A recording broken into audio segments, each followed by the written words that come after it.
So today I'm going to be installing the Epilog SideCar into my 2020 Rav4 Hybrid. And just for reference, if you use both your hands and you don't ramble like I do, and if you stay on task, it's probably going to take you less than 10 minutes to install this thing.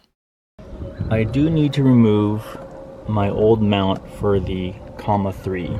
As you can see here, the driver camera will likely sit around here, so it's more than likely that the old mount will get in the way, so that needs to go. So I didn't bring anything to actually take it off, but I do have an old membership card here that I can use to hopefully pry it off. Sorry for the camera work, I'm kind of trying to do this one-handed. So with two hands, it's definitely a lot easier to get your strength behind the cutting of the VHB. It's very likely I'm going to have residue. Not much residue. Because of the times we live in, I do have some hand sanitizer, which has a little bit of alcohol in it, so hopefully it'll help remove some of that residue off the windshield. All right, so I'm just gonna squirt a little bit of hand sanitizer there. I do apologize for the camera work. Wasn't really anticipating taking off the mount. I was hoping to keep it on, and because sometime in the future I will try to repair my Comma 3, because the Epilog SideCar that I'm using I do not own and will not own, because the agreement I had with Epilog was that I returned the unit. Being honest, I'm already stoked to not have even that mount on my windshield. Not that it was a big thing, but it was just kind of this ugly thing stuck on my windshield, which is really nice not to have anymore. So, moving on to the installation of the Epilog SideCar now. So to start off the installation, Epilog suggests that you kind of work from the bottom up. So here I've got the wire harness. It's an all-in-one unit. There's no separation of the wires. It's all together. I'll probably have to apologize in advance for my camera work. This is the OBD2 port for my Rav4. And this end here will attach there. This will go up here, so that's in. You want to bring the connection from the OBD2 port all the way up your windowsill, past your liner, and back into that unit over there. You don't really want to stress out the connections too much in terms of the wire.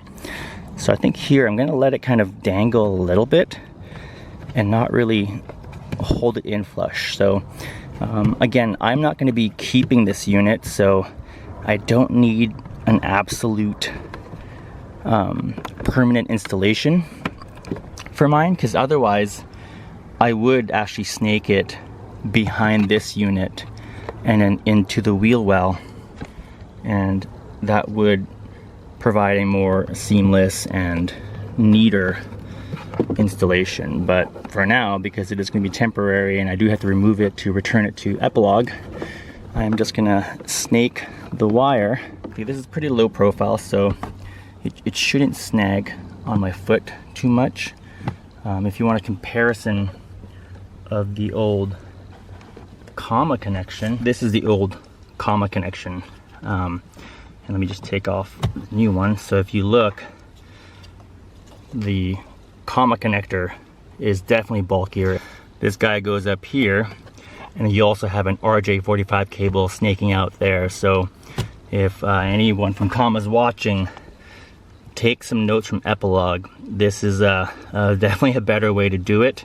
As you see here, this is just the kind of like a rubber gasket, rubber foam type gasket here. So it's pretty malleable. I'm sure it'll get a little tougher as I get higher, but so far, I mean, you're watching me do it with one hand.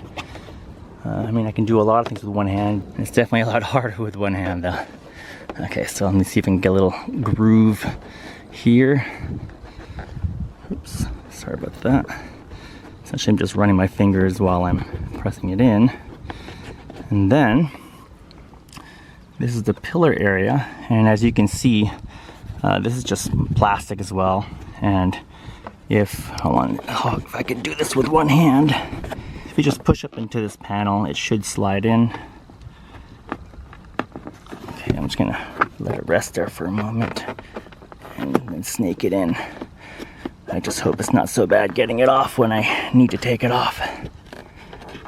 Okay, there you are. Oh, my camera work is horrendous. I do apologize. I'm gonna do some editing. Alright, so again, much harder with one hand. I'm just gonna let this hang over here. It might be easier for me to finagle this guy in. There you go, while it's supported. Yeah, you just push it down. And once that's down, oops, a little too much force there, but you get the gist of it. And definitely a lot easier with two hands, not just one. The retaining clips that are found on the stock clamshell are just essentially mirrored on the sidecar unit, and so that one corresponds to that one. And then over here you do have these little notches that mate with the other parts of the car, and those are also mirrored on the Epilog. I know that this is the launch edition, and I've been talking with Epilog, and apparently the one I have here is even different than the ones that people will receive as part of the launch edition. And one of that is I believe it's going to be a different material. However, I do implore Epilog to explore as fast as they can having this injection molded, because in all honesty, despite myself knowing that it's just a launch dev unit sample, 3D prints they don't really instill the most confidence in a buyer, especially with a surface finish like you see here. No, not the best lighting, but if you see how rough it is, you can see all the faceting from when they converted the CAD file into an STL or what have you. There was just a lot of resolution lost. You can see all the zits and pimples from the essentially what we're looking at right now is like an overhang section, and so here you could even see the texture of the print bed they use. It really just leaves a lot to be desired in terms of a product, and so I think they can be forgiven for having a dev or launch unit, but moving forward they really need to get in talks with whoever it's going to be to get these injection molded so that people feel comfortable about installing this in their car. I mean, most cars that are compatible with sidecar and open pilot, they're not cheap cars, and so when you're spending up towards 20K on a car, the last thing you want to put into your car is some 3D printed unit. It just doesn't really match the rest of the interior that you paid for. So that's one thing I would definitely have Epilog do, is just as soon as they can get off these 3D prints and get some injection molding done.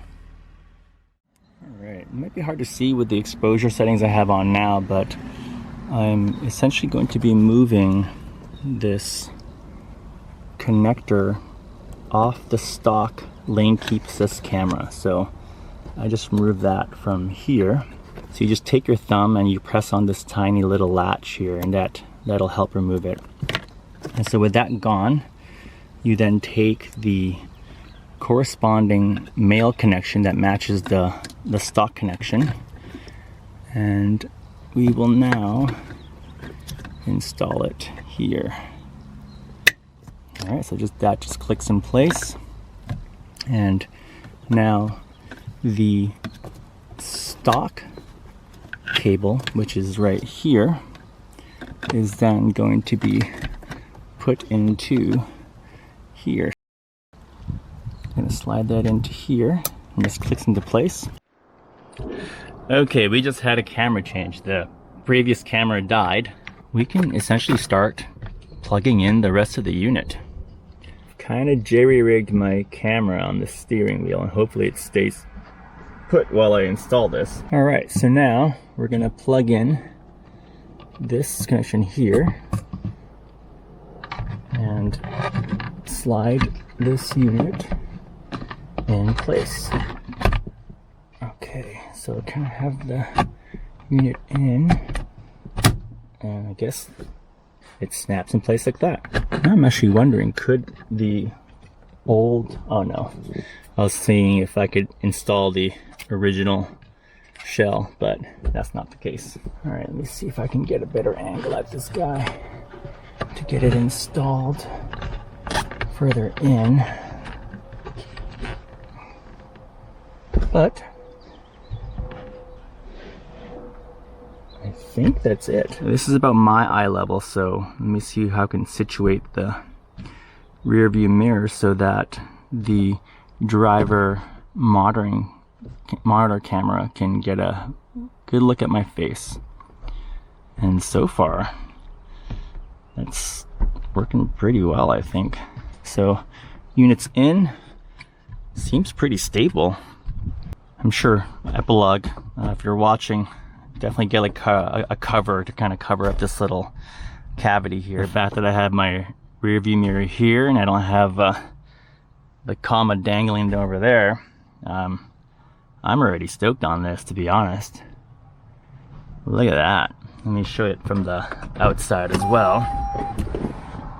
I mean, not much to look at, but it's definitely a lot more tidier. Ooh, I do see like a red LED on there, so it's definitely getting power already. I don't know how much glare there is, but you can see my stock camera here, and this is the Epilog SideCar camera. A little too much glare to see, but it is definitely more streamlined. Like, if I were to be parking in places, I wouldn't feel too bad about leaving this out because there's really not much out. So depending on where you live, if you have a place of like high crime rate, for instance, this is where it's at. No more hanging cell phone in this car. Well, I don't get to keep it, so I can't really say that yet. But so far, that's looking pretty darn good. You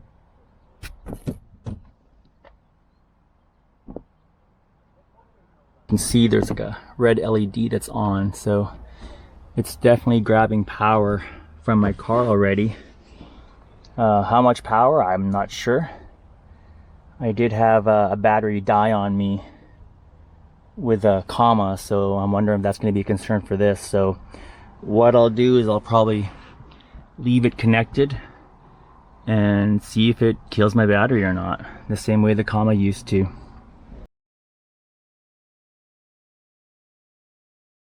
Really neat package. Definitely digging this already though. I think they're onto something here for having this form factor. It's just so nice to have this space clear. I mean, I know like not many people complain about it, but I've had a few moments where I'd be waiting at an intersection and in honest truth, like a pedestrian was actually blocked. I mean, the comma was blocking the visibility of a pedestrian trying to cross a few times, and so I'm totally welcoming this visibility here. So this is about eye level, and that's how much the old comma 3 used to block in terms of visibility. And from a passenger's perspective, when they get into a car, they're looking at this wire just sticking out of this cell phone looking thing on the windshield.